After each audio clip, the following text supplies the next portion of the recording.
Hi folks, today we're doing a video on the pros and cons of living in Toronto, Ontario. I'm your host, Tom Moore, and I've built up a team that assists people move across Canada as well as from outside of Canada into Canada. So if you're thinking about buying or selling, be sure to reach out. We've got individuals all over the country that can help you. But without further ado, let's get to it. Okay, pro number one is going to be Toronto's unbelievable cultural scene. I'm actually in Chinatown right now, and the cool thing about Toronto is it's one of the most multicultural cities on earth. So within the city itself, you can experience the world, as corny as that sounds. But seriously, there is, just a little Chinatown, little Italy, little Greek, Vietnam. Honestly, the list is endless. So if you're looking for different kind of locales, experiences, or maybe you're part of one of these groups, it's going to be easy for you to kind of blend in and get those experiences without actually leaving Toronto. Whether it's dining, festivals, or just in general experiencing different cultures. That's one of the great pros of Toronto, is being able to access all these different little micro cultures within the one city itself. Okay, pro number two is going to be the amount of things you can do in Toronto. I'm right out front of the Rogers Centre, which is where the Blue Jays play. But downtown, you've also got access to where the TFC play, the semi-pro soccer team here. You've got the Toronto Maple Leafs and the Toronto Raptors, who both play at the Scotiabank Arena. And there's a ton of concerts here year-round. You've got the Budweiser stage, which is kind of this cool outdoor pavilion right on Lake Ontario.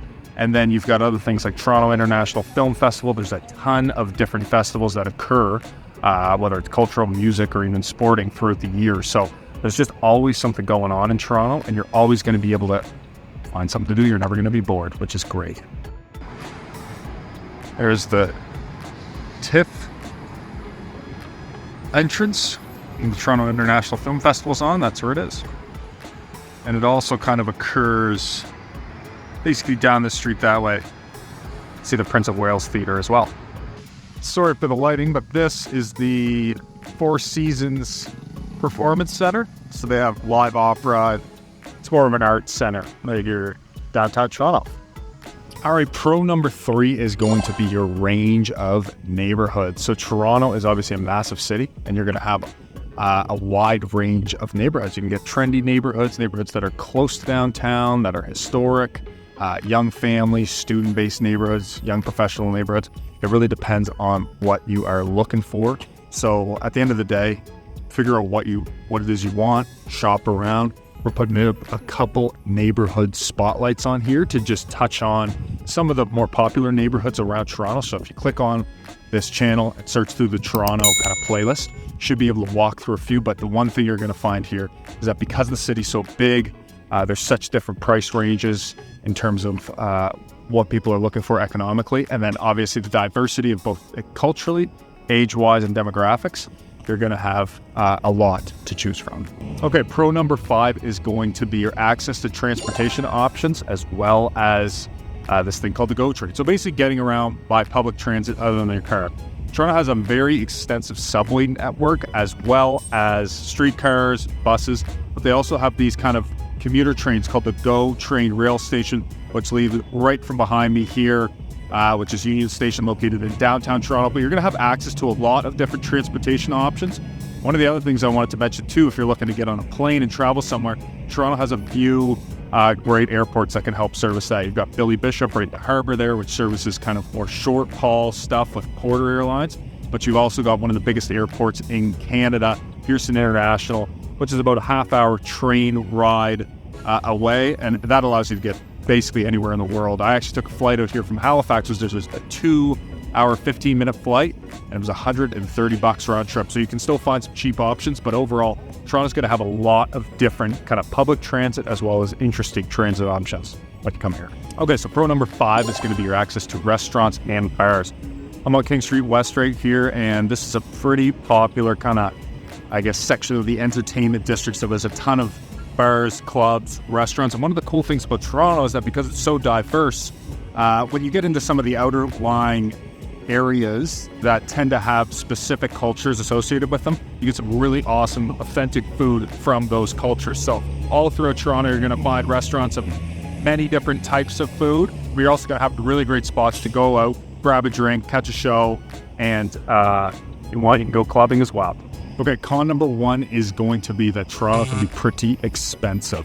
Toronto's like many Canadian cities, and over the last several years, we've seen a bit of inflation.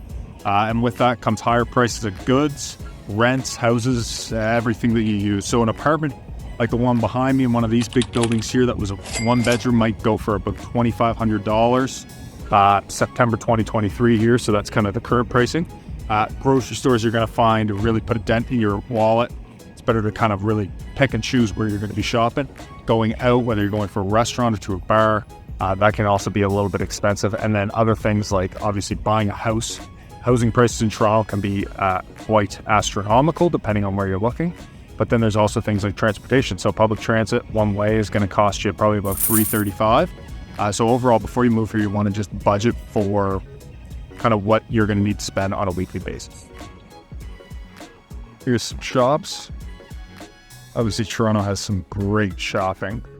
We're right on Queen Street West here, which is home to some really great fashion brands and kind of mom and pop shops alike, but you'll be able to find any kind of shopping you need to here in Toronto. So con number two is going to be that Toronto can be a little unfriendly and a little closed off. I guess it's common for a lot of big cities. It's hard to kind of create your tribe or meet new people in a big city, but the way around this is basically just doing what you are interested in. The great thing about Toronto is that it's got a ton of clubs, sports teams, whatever that you can join and share with people with like interests. On the other hand too, Toronto is also, as I've mentioned, one of the most multicultural cities on the planet. So if you're part of one of these cultures, religions, nationalities, it will be much easier for you to meet people. And then you always have the option of meeting people through where you work. And depending on where you work, that might be a great option for you as well.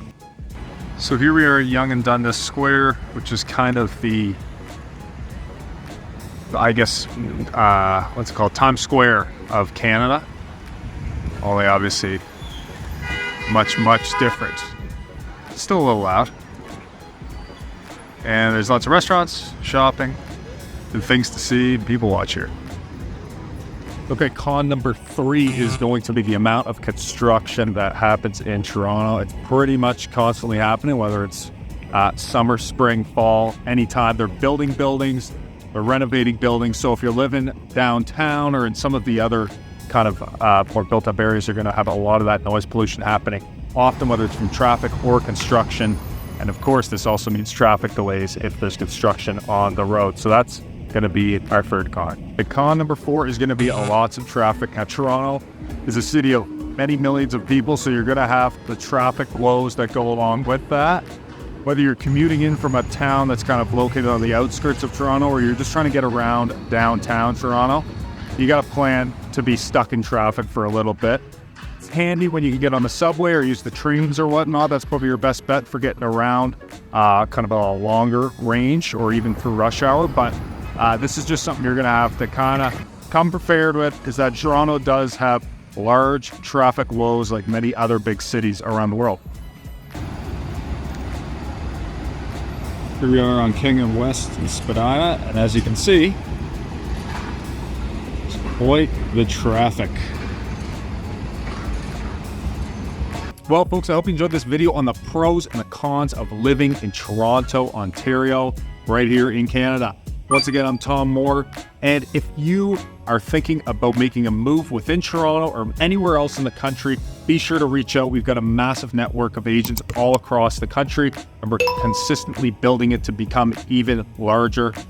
Other than that, though, be sure to subscribe. We're coming out with new content on cities across Canada very regularly. So if you're thinking about making a move between provinces or from outside of Canada, then this is the place for you. Other than that, have a great day, and we'll see you in the next video.